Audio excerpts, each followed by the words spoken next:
Mano namai, mano tvirtovė, jie ne tokie kaip visų kitų. Jie kvepia kitaip, juose yra malonaus namų chaoso, jaukios netvarkos. Negaliu pakęsti namų muziejų. Pas mane daug daiktų. Daiktų, kažką reiškiančių, kažkam svarbu.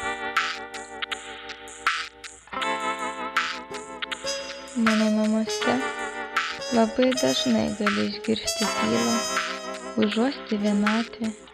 Jie gyvi, tačiau jų niekas nelanko.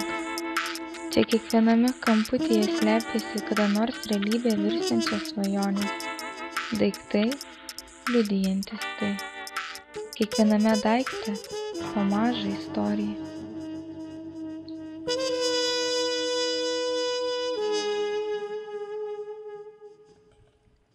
Pats ypatingiausias dalykas mano namuose – tai vaizdas pro langą. Į viską galima žvelgti pro grotas ir jaustis beprotiškai saugi.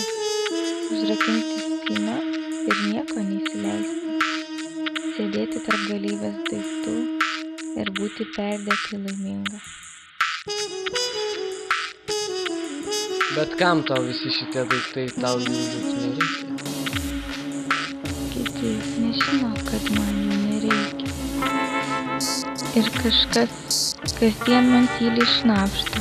Išeik, išeik, užrakink duris ir negrįžk. Negrįžti kur?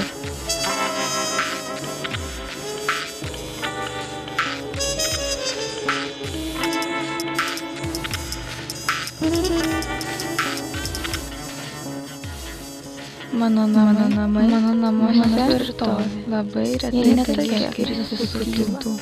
Jie kvepia vienatvė, jis yra malonaus namų chaosas, čia kiekvienos netvarkos. Negaliu pakęsti namų muziejų.